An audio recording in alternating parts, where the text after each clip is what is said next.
నమస్తే అండి, welcome to our channel My Kitchen Jyothi. ఇవాల్టి రెసిపీ వచ్చి మటన్ గోంగూర కర్రీ అండి. చాలా ట్రెడిషనల్ రెసిపీ, చాలా టేస్టీగా ఉంటుంది. నా పద్ధతిలో మా ఇంట్లో చేసే విధానంలో తయారు చేసి చూపిస్తాను, చూసేయండి. ఈ కర్రీ చాలా టేస్టీగా ఉంటుంది నేను చేసే విధానంలో. అలాగే టిప్స్ ట్రిక్స్తో చూపిస్తాను, చూసేయండి. దీనికోసం ముందుగా ఓ పెద్ద కట్ట గోంగూర లేతది ఇలా కాడలు లేకుండా ఒలిచి పక్కన పెట్టుకోండి. తర్వాత 2 మీడియం సైజు ఉల్లిపాయలు సన్న ముక్కలుగా తరిగి పెట్టుకోండి. తర్వాత 2 చిన్న టమాటాలు, 4 పచ్చిమిరపకాయలు సన్న ముక్కలుగా తరిగి పెట్టుకోండి. ఇవి పచ్చిమిరపకాయలు ఎక్కువ ఉంటేనే టేస్టీగా ఉంటుంది, ఎక్కువ వేసుకోండి. తర్వాత 1/2 కిలో లేత మటన్ తీసుకుని శుభ్రంగా కడిగి పక్కన పెట్టేసుకున్నాను. తర్వాత ఒక గిన్నె తీసుకుని దానిలో మటన్ వేసేసుకోండి. ఇప్పుడు ఈ మటన్లో ఉప్పు వేయకండి, ఉప్పు వేస్తే ఉడకదు. ఒక 1/2 స్పూన్ పసుపు, అలాగే ఒక 1/2 స్పూన్ అల్లం వెల్లుల్లిపాయ పేస్టు, ఒక 2 స్పూన్ల వరకు నూనె వేసుకోండి. ఇదంతా పూర్తిగా మటన్ ఒకసారి కలిపేంత వరకు గరిటెతో తిప్పుకోండి. తిప్పేసి కలిపేసి బాగా మూత పెట్టేసి ఉడికించుకోండి. దీంట్లో నుంచి నీరు బయటికి వస్తుంది. మధ్య మధ్యలో ఒకసారి అడుగంటకుండా తిప్పుతూ ఉండండి. మూత తీసి మధ్య మధ్యలో చూస్తూ కలుపుతూ కూర దగ్గర పడేంత వరకు, అంటే నీళ్లు పూర్తిగా ఎగిరిపోయేంత వరకు కూడా ఎగిరించుకోండి. అలా అయితే మీకు నీసు వాసన అనేది అస్సలు ఉండదు. ఇలా ఉడికించి పక్కన పెట్టుకున్నాను. ఇప్పుడు తాలింపులో యాడ్ చేసుకోండి. ఇలా చూపించినట్లు చేస్తే మీకు మటన్ ఎలాంటి నీసు వాసన లేకుండా చాలా టేస్టీగా ఉంటుంది. తర్వాత బాండీ తీసుకొని ఆయిల్ వేసుకోండి 4-5 స్పూన్ల వరకు. దాంట్లో ఉల్లిపాయలు ముందుగా రెడీ చేసి పెట్టుకున్నవి వేయించేసుకోండి. ఇవి ఉల్లిపాయలు వేగిన తర్వాత పింకిష్ కలర్లోకి వస్తే వేగిపోయినట్టు. తర్వాత టమాటాలు, పచ్చిమిరపకాయలు కూడా కలిపేసి ఒకసారి మూత పెట్టేయండి. ఒక 5 నిమిషాల పాటు మగ్గిస్తే మనకి టమాటా మెత్తపడిపోతుంది. టమాటా మెత్తపడితే సరిపోతుంది.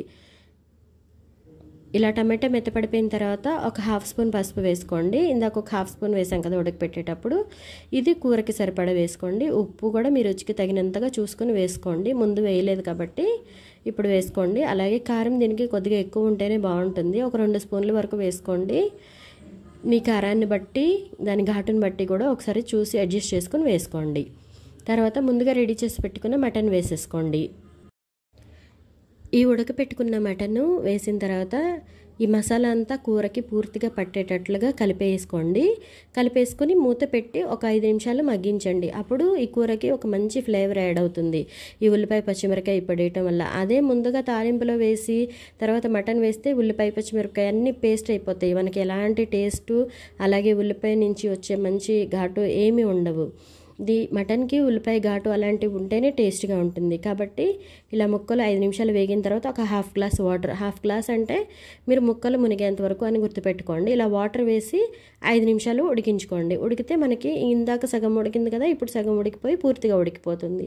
చూపించాను కదా, ఇలా మెత్తగా ఉడికేంత వరకు ఉడికిపెట్టేసుకోండి.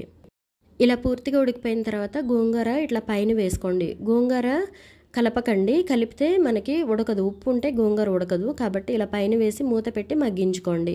నేను ఇక్కడ కొద్దిగా క్వాంటిటీ కాబట్టి ఇలా పైన వేసేసి మూత పెట్టేస్తున్నాను. మీరు ఎక్కువ క్వాంటిటీ కొంచెం ఎక్కువ వేసుకోవాలనుకుంటే పక్కన విడిగా వేరే గిన్నెలో ఉడకపెట్టుకొని అప్పుడు ఇలా లాస్ట్లో కలుపుకోండి. నేను ఇక్కడ కొంచెమే కాబట్టి ఇట్లా పైన వేసేసి ఇలా గరిటెతో పక్కకి తీసి మెదిపేస్తున్నాను, కొంచెం క్వాంటిటీ కాబట్టి.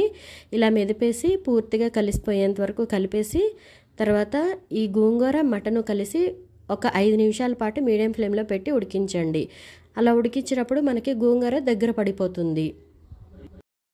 ఈ గోంగూర మటను కలిపి ఉడికినప్పుడు ఇంకొంచెం మంచి టేస్ట్ యాడ్ అవుతుంది. అలాగే ముక్క కూడా మనకి గోంగూరతో పాటు ఉడికేటప్పుడు ఒక్కసారి గట్టి పడుతుంది, తర్వాత మళ్ళీ నార్మల్ అయిపోతుంది. మీరేం కంగారు పడకండి. ఇలా పూర్తిగా ఉడికిపోయి దగ్గర పడిపోతే మనకి కూర అయిపోయిందని అర్థం. ఇప్పుడు ఓ అరగుప్పడి కొత్తిమీర వేసుకోండి. కొత్తిమీర వేయకపోయినా కూడా బాగానే ఉంటుంది. దీనికి ఎలాంటి మసాలాలు కానీ ఏమీ వాడము. జస్ట్ మటన్ నీసు వాసన రాకుండా ఉండటం కోసం మాత్రమే అల్లం వెల్లుల్లిపాయ పేస్టు, అంతే. ఇలా కూర మొత్తం పూర్తిగా దగ్గర పడిపోయిన తర్వాత ఒకసారి కలిపేసి మూత పెట్టేయండి. అంతే, ఎంతో టేస్టీ సింపుల్గా గోంగూర రెడీ అయిపోయింది. ఈ రెసిపీ కనుక మీకు నచ్చినట్లయితే please like, share and subscribe. Thank you for watching.